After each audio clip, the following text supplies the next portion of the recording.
Écoutez, bonjour à tous. Merci beaucoup d'être venus pour ce forum FLJ consacré à la fonction publique et au Front National. Et donc, quelle peut être nos positions sur cette même fonction publique. Ce sera l'objet de ce forum débat, donc n'hésitez pas à participer si vous le souhaitez, il n'y a aucun souci à ce niveau-là. Alors, je suis moi-même secrétaire départemental du Front National de la Genève de l'Atlantique. Et pour ceux qui ne sont jamais venus, j'anime ce genre de forum débat une fois toutes les 2 semaines. Alors, on essaie de faire un thème différent toutes les 2 semaines, mais bon, évidemment, peut-être qu'à un moment donné, notre hasard de thème c'est suffisant. On verra. En tout cas, cette semaine, nous avons un invité de marque, la personne d'Alain Aveillot, professeur de philosophie, secrétaire du collectif Racine, ce qui est l'organisation des enseignants qui défendent le projet de Marine Le Pen. Et actuellement, c'est une organisation, je pense que vous en parlera plus tard, c'est une organisation qui est actuellement à le grand coup, puisque nous enregistrons un certain succès, et ce qui nous donne beaucoup d'espoir pour l'avenir. Donc ce thème sera la fonction publique, et évidemment, aujourd'hui la nation française possède une certaine fonction publique qui est plutôt développée par rapport à d'autres États plus libéraux, comme les États-Unis, comme le Royaume-Uni. On a vraiment un secteur public, des services publics qui sont affirmés, qui sont importants aussi parce que quand on parle par exemple de la fonction publique d'État, on voit bien que les fonctionnaires sont directement en relation avec les Français, notamment la police, notamment les pompiers. Ce sont vraiment des services qui touchent à notre quotidien, et c'est pour cela qu'à notre sens, ils sont vraiment fondamentaux et vraiment importants. Alors actuellement, on a une situation qui est plutôt problématique, puisque évidemment, on est dans une situation où on est soumis à un certain ultralibéralisme. Le salaire des fonctionnaires est gelé depuis 2003, et donc depuis 10 ans finalement, et il y a de moins en moins de salariés dans la fonction publique d'État, ce qui concerne en fait tous les policiers, les pompiers, tout ça.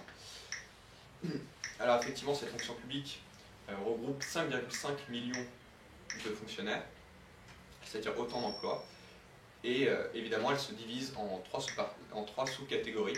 On a la fonction publique d'État, donc tout ce qui est pompiers, police, mais aussi gendarmerie, éducation. Et cette partie de la fonction publique, c'est 2,5 millions d'emplois. Et en fait, depuis 1998, on enregistre une baisse de 50 000 emplois. C'est-à-dire qu'en 1998, on était 2,6. Bonsoir. Ensuite, on a la fonction publique hospitalière, qui regroupe, elle, 1,1 million d'emplois. Elle est relativement stable depuis 1998. Et la troisième sous-catégorie, c'est la fonction publique territoriale, qui, elle, a doublé depuis 1998 pour passer à 1,9 million d'emplois. Alors en fait, depuis certaines années, donc à peu près depuis les années 80, on assiste en fait à une libéralisation continue du service public, ce qui correspond en fait au début de la mondialisation et au début en fait de la soumission de la France à l'Union européenne. Ce dogme de l'ultralibéralisme, en fait, il a été voulu conjointement par le PS et par l'UMP pour en fait être dans la continuité de ce que voulait l'Union européenne. Alors on le voit avec plusieurs exemples criants, notamment la Poste, mais aussi France Télécom, qui sont soumises depuis 2000 à la concurrence.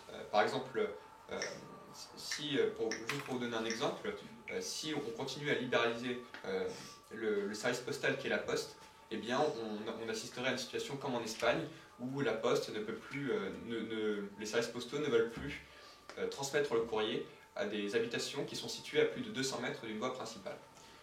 En fait, ces services publics tels que la Poste et France Télécom sont, à notre sens, très importants puisqu'ils permettent en fait l'égalité de tous les citoyens français et l'accessibilité à tous les services primordiaux que peuvent représenter la fonction publique et les services publics en général.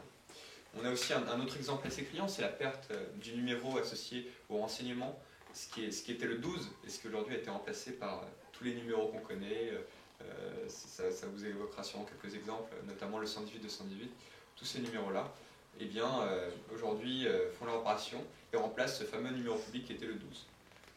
on a vraiment cette volonté depuis certaines années de libéraliser, comme je disais, ces services publics, et donc en fait de mettre en concurrence les fonctionnaires avec d'autres entreprises privées, ce qui évidemment bénéficie au grand patronat, qui lui voit plutôt son profit personnel par rapport évidemment aux salariés, aux fonctionnaires, parce qu'on le sait, les fonctionnaires de toute façon ne pourront pas être en concurrence, ne peuvent pas être en concurrence avec les autres salariés, étant donné que nous, le principe des services publics est quand même d'offrir un service parfois non marchand, parce que ça permet l'égalité des citoyens. Donc c'est normal que de temps en temps, eh bien, il n'y ait pas de rentabilité, mais c'est justement le principe, c'est d'assurer cette égalité.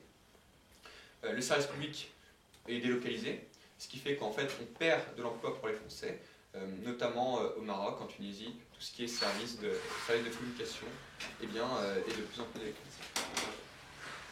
On a donc une perte croissante des emplois de fonctionnaires, qui sont pourtant indispensables à la vie publique, puisque par exemple, quand on parle, comme je disais tout à l'heure, quand on parle de la fonction publique d'État, eh bien on a perdu 50 000 emplois depuis 1998, alors que ces 50 000 emplois sont en réalité des emplois très importants, puisque les Français en ont directement besoin, surtout en ce qui concerne les pompiers, la police ou l'éducation.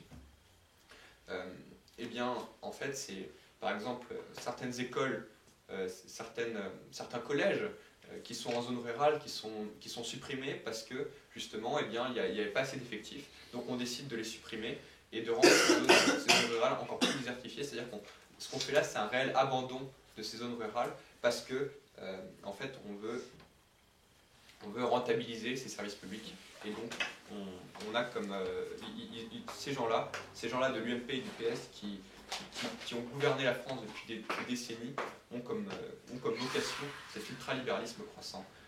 Et ce qui évidemment n'exclut pas la fonction publique. À titre indicatif, par exemple, en ce qui concerne la Poste, eh bien, depuis janvier 2009, on supprime 3 bureaux de poste par jour en moyenne, ce qui est absolument inconcevable, étant donné que la Poste, c'est quand même un service qui est historique, qui permet à tous les Français de communiquer entre eux, alors qu'on voit bien que de plus en plus, eh bien, ce service n'est plus et de moins en moins accessible. Surtout que d'autant plus que le timbre de poste devient de plus en plus cher. C'est pourtant la fonction publique une partie importante, je pense, de notre vie, puisqu'elle permet d'assurer une sorte de système égalitaire, un système d'égalité pour les Français, en termes de droit d'accès notamment. C'est pour ça que cette libéralisation des services publics aura pour conséquence première de mettre les fonctionnaires en concurrence avec les salariés d'autres entreprises qui elles-mêmes ne sont pas forcément françaises. Mais la fonction publique, en fait, c'est, je pense, une sorte d'allégorie de notre État-nation, car les pompiers, les policiers, les professeurs sont tout de même, on a tendance à l'oublier, des représentants directs de l'État. Et en ce sens, ils ont une sorte de mission à accomplir vis-à-vis de la France. Et le fait qu'on ait tendance à libéraliser l'État français, la fonction publique, eh bien, ça a pour conséquence d'abord de voir tous ces fonctionnaires être remplacés au profit d'entreprises privées qui, elles, évidemment, ne défendent que leurs intérêts personnels et pas celui de l'État français. Il y a un deuxième élément qui est en relation avec celui-là, c'est le régionalisme. Parce que, en fait, le régionalisme a une pour finalité de décentraliser l'État français et donc de permettre aux régions d'avoir une certaine autonomie. Or, le problème, c'est qu'on en a perdu quelque part cette unité française. On a multiplié les fonctionnaires territoriaux qui n'étaient pas forcément utiles à la fonction publique, et du coup, eh bien, on a en fait doublé les fonctionnaires territoriaux, alors que dans le même temps, on a supprimé 50 000 emplois durant le quinquennat Sarkozy, et ça se poursuit sous le quinquennat Hollande, dans la fonction publique d'État. Donc ce qui fait qu'on a embauché massivement dans un secteur qui n'était pas forcément utile, et à côté, eh bien, on a supprimé massivement des emplois dans un autre secteur qui lui était pourtant très utile à la vie publique des Français. Et évidemment, l'UMP et le PS qui ont gouverné la France depuis maintenant 30 voire 40 ans ne sont absolument pas étrangers à toute cette mascarade, car évidemment, ce sont eux qui ont utilisé tous les leviers, notamment ce qui concerne l'ultralibéralisme, pour évidemment supprimer tous ces emplois qui pourtant étaient très utiles à notre nation. Alors c'était cette politique qu'avait menée Sarkozy, c'était de ne pas remplacer un fonctionnaire sur deux de la fonction publique d'État, et c'est ce qui aboutit à cette diminution progressive de la fonction publique d'État. Alors moi je sais pas ce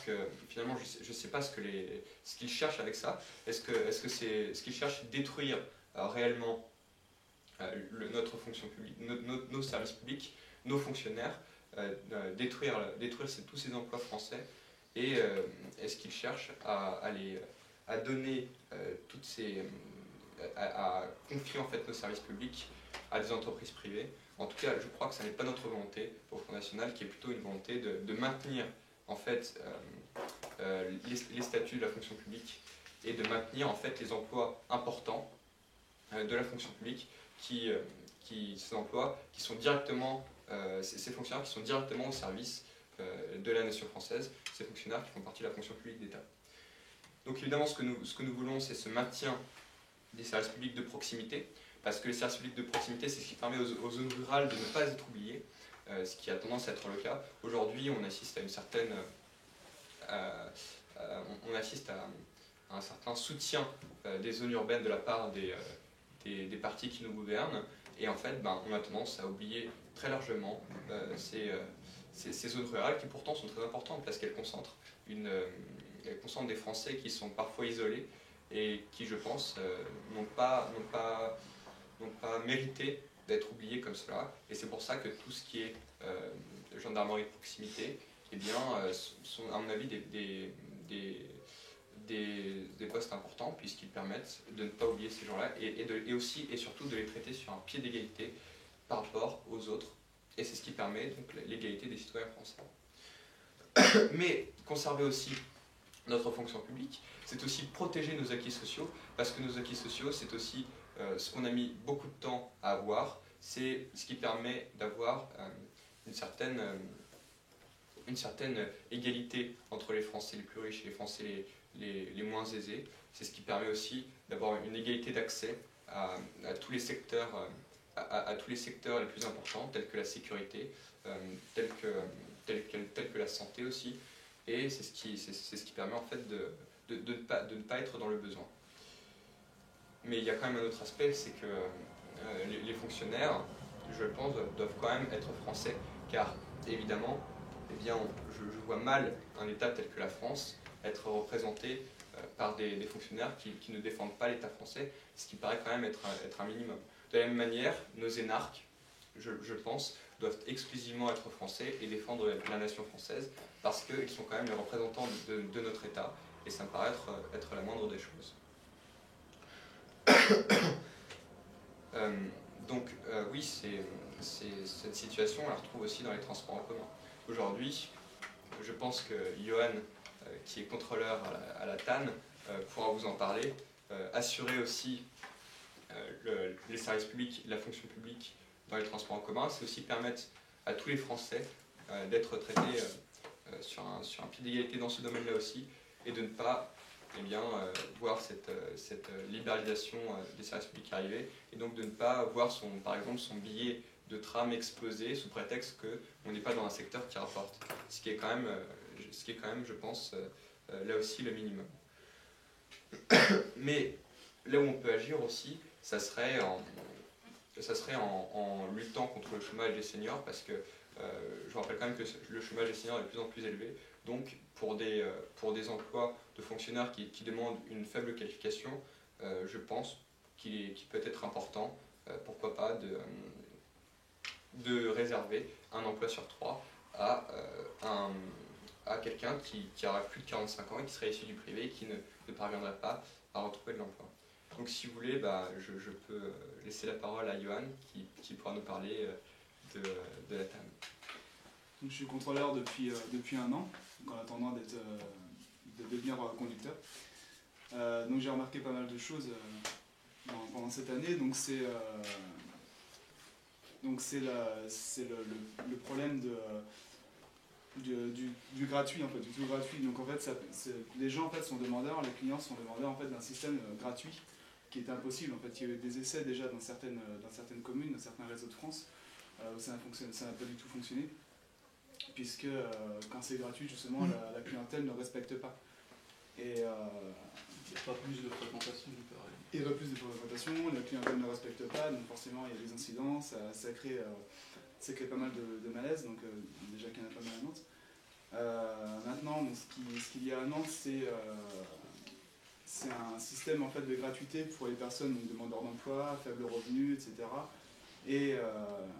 Et maintenant, de plus en plus, ça se démocratise dans le mauvais sens, je veux dire, puisque c'est la gratuité donc, aux personnes issues de l'immigration, de plus en plus, et souvent l'immigration illégale. On a remarqué ça à plusieurs reprises, donc c'est dommage. Alors qu'on pourrait réserver ça justement donc, à une partie de la population qui en a vraiment besoin. Donc la Cimétane, c'est aussi entre nous 140 millions d'euros de frais de fonctionnement par an, sachant que notre métropole est actionnaire à 66% et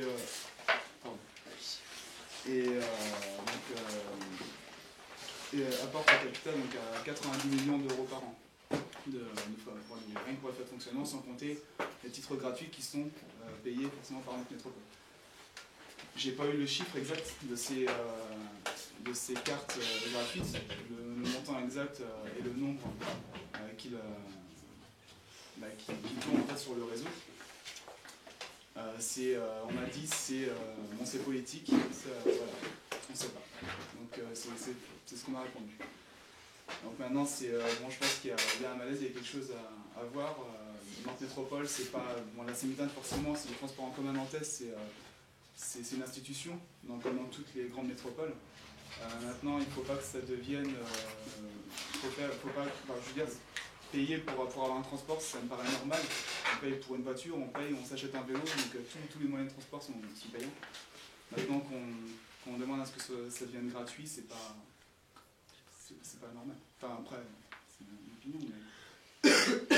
C'est vrai, en fait, je pense que le souci, c'est non seulement un problème dans la TAN, c'est un problème d'abord d'accessibilité, ouais. Parce qu'on ne permet pas à tous les Français d'avoir accès au transport en commun. Et puis, je pense qu'il y a aussi un certain problème de sécurité, parce qu'on lit très souvent dans le journal les effets divers qui arrivent dans le train. D'ailleurs, je pense que tu es bien placé pour voir. Non, c'est plutôt calme quand même. C'est plutôt calme par rapport à d'autres réseaux. On a un super réseau. Quoi. En France, c'est peut-être le meilleur de France. Oui, exactement. C'est le 6e réseau de France. Exactement. Qui crible toute la ville. Il est assez étendu maintenant. Il y a des réseaux qui sont plus développés à Paris, à Marseille, forcément, dans les plus grosses villes. Maintenant, c'est vrai que par rapport à la taille de notre métropole, c'est vrai que c'est quand même assez intéressant. Ça provoque un déficit. Est-ce qu'elle a un déficit ou pas? En fait, les entreprises de transport en commun, ça ne génère pas de bénéfices, vraiment, en fait. Puisque c'est pris à hauteur de 66% par notre métropole, il n'y a pas de bénéfices. C'est vraiment un système, un service public, avant tout. Donc il n'y a pas de politique de rentabilité. Non. Donc là, on n'est pas là pour amener de l'argent, on est vraiment là pour, malheureusement, pour sanctionner, pour des trucs quota, il n'y a pas de bénéfice, il n'y a pas de pourcentage pour l'argent. Sinon, je serais riche.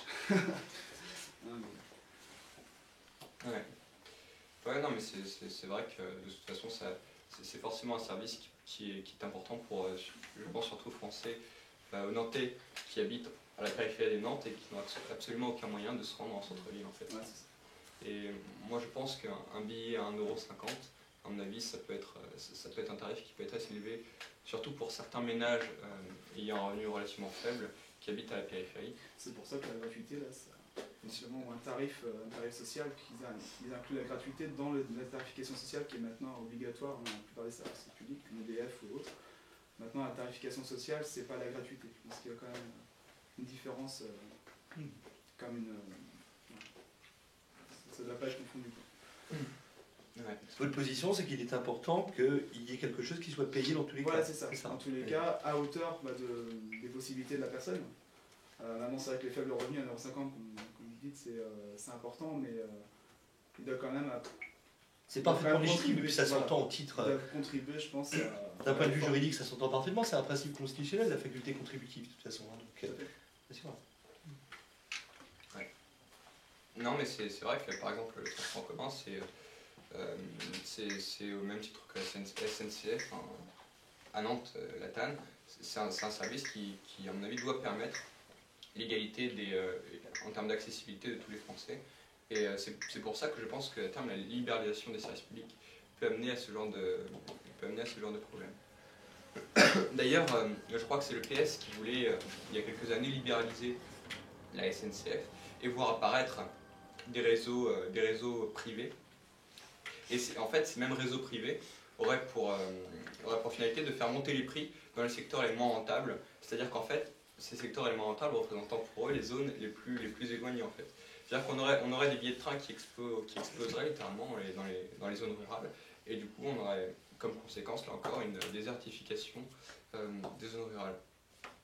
Mais il y a un autre secteur très important qui est l'éducation nationale.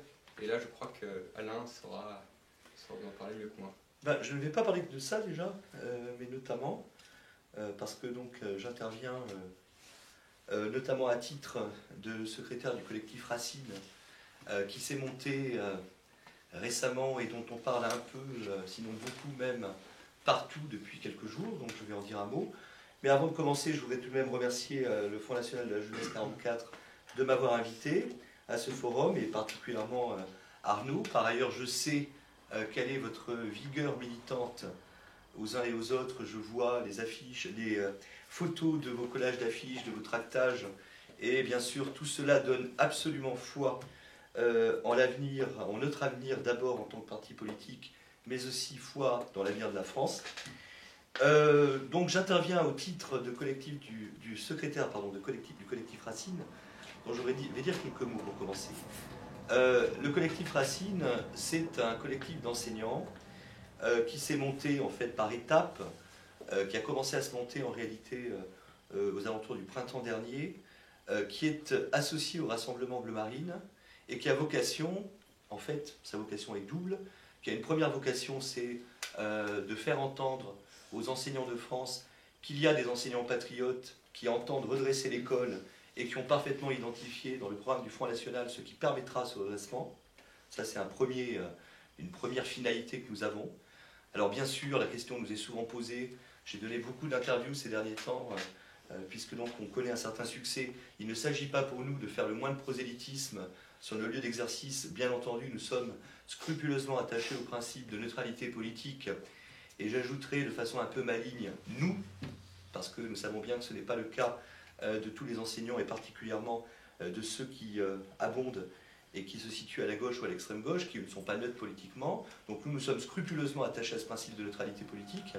Par contre, nous entendons nous adresser aux collègues, aux enseignants de France, par le biais des événements que nous commençons à créer, donc à commencer par cette journée qui a eu lieu et cette conférence qui a eu lieu à Paris samedi dernier, par le biais d'événements que nous allons créer un peu partout, parce que nous avons beaucoup de ralliements d'enseignants patriotes qui sortent du bois, alors peut-être pas encore, certes, du bois de leur salle des professeurs respectives, mais en tout cas qui en sortent sur Internet et qui sont prêts à nous retrouver dans des réunions publiques.